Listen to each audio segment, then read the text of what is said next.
Assalamualaikum warahmatullahi wabarakatuh. Berjumpa lagi bersama saya Rizka. Di video kali ini saya akan membahas mengenai bentuk-bentuk dari kekerasan dalam rumah tangga. Setiap orang pada dasarnya menginginkan rumah tangga yang sangat harmonis, penuh kebahagiaan, cinta kasih, saling tumbuh kembang bersama ke arah yang lebih positif. Terlebih apabila kita dikaruniai dengan anak-anak yang soleh, baik, penurut, dan juga memiliki kecerdasan yang tinggi. Namun, tidak bisa dipungkiri bahwa rumah tangga yang harmonis, yang saling bertumbuh kembang bersama adalah bukan rumah tangga yang tanpa konflik, melainkan adanya beberapa konflik yang menjadikan seseorang dengan pasangannya memiliki tujuan hidup yang lebih baik, sama-sama menyelesaikan masalah dengan baik, memiliki tumbuh kembang bersama, menjadikan rumah tangga lebih positif. Justru dengan adanya konflik membuat mereka semakin erat hubungannya, semakin bisa melakukan kerjasama yang positif di dalam rumah tangga untuk menyelesaikan setiap konflik yang ada. Lalu, konflik apa saja yang memungkinkan ada dalam diri setiap rumah tangga? Ada dua macam konflik yang memungkinkan terjadi dalam setiap rumah tangga. Ada konflik intern dan juga konflik ekstern. Konflik intern bersumber dari hubungan kita dengan pasangan atau dengan diri kita sendiri, anak-anak, ataupun finansial yang terjadi di rumah.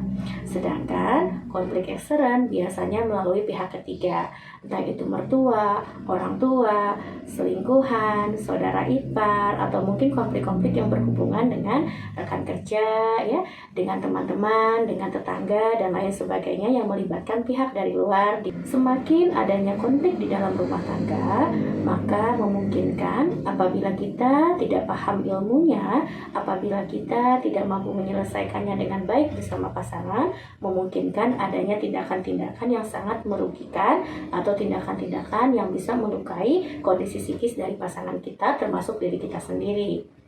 Apa saja bentuk-bentuk kekerasan di dalam rumah tangga yang memungkinkan bisa terjadi akibat dari konflik-konflik yang sudah dijelaskan di awal?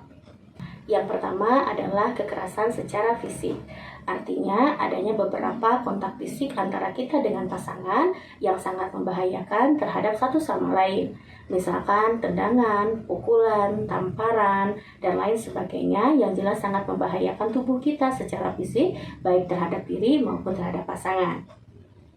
Yang kedua adalah kekerasan psikis. Kekerasan psikis ini bisa berupa beberapa tindakan yang melukai pasangan kita. Biasanya paling sering melalui kata-kata atau verbalisasi kita. Berbicara dengan nada tinggi, kemudian kita menyudutkan pasangan, menyalahkan, menghina, mungkin mengeluarkan ucapan-ucapan yang tidak disukai, yang memungkinkan bisa melukai perasaan dari pasangan kita. Yang ketiga adalah kekerasan seksual. Artinya apabila pasangan kita melakukan tindakan kekerasan seksual terhadap diri kita atau kita memaksakan hubungan seksualitas yang tidak baik terhadap diri pasangan kita. Adanya pemaksaan hubungan seksualitas ataupun kekerasan dalam melakukan hubungan seksualitas ini sudah masuk pada kekerasan dalam bentuk seksual. Dan yang keempat adalah kekerasan dalam penelantaraan di dalam rumah tangga. Salah satunya kamu merasa diabaikan, tidak diberikan nafkah yang cukup dari pasangan. Atau mungkin anak, istri diabaikan baik secara nafkah lahir maupun secara nafkah batin. Termasuk kebutuhan-kebutuhan lainnya yang seharusnya didapatkan oleh anak dan istri di rumah.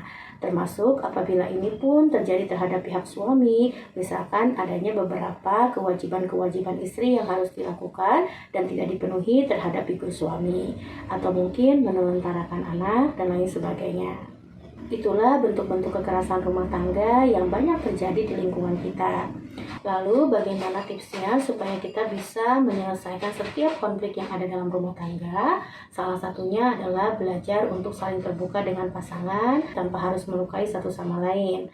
Memang ini tidak mudah, tapi apabila kita terus berlatih menjadi pribadi yang lebih baik, lebih bisa mengendalikan emosi, tentunya setiap masalah yang ada bisa ditangani dengan kepala yang lebih dingin, dengan perasaan yang lebih damai, sehingga masalah apapun bisa diselesaikan bersama dan tumbuh kembang positif bersama pasangan bisa diwujudkan setiap kali konflik itu muncul. Yang kedua, bersikaplah saling menghargai satu sama lain dengan perbedaan yang ada.